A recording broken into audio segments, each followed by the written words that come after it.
feel like every emotion you could possibly feel was felt. And I think every single person in that center felt that.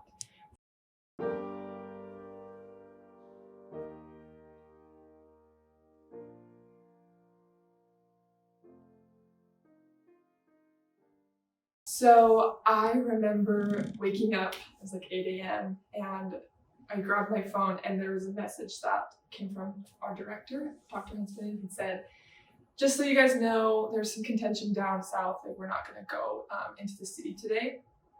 And so in my mind I was like, oh, like that's okay, this has happened before.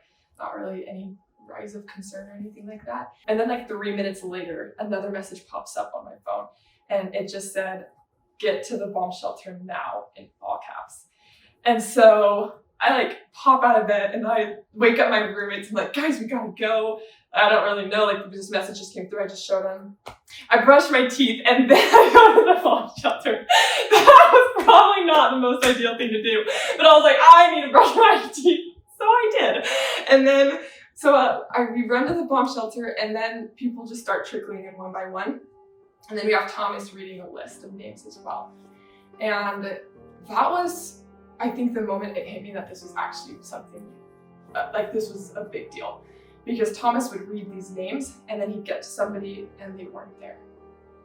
And that was probably one of the scariest moments of Jerusalem, actually, because that's when I realized that people that I loved were in danger and that I didn't know where they were or if they would come.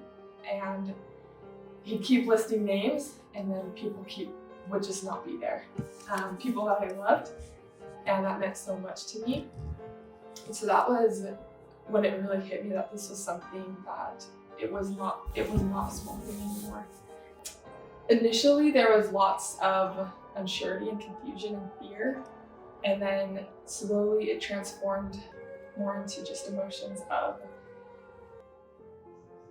actually still uncertainty, fear, and confusion. I was gonna say, it really didn't change for a while there. It was crazy.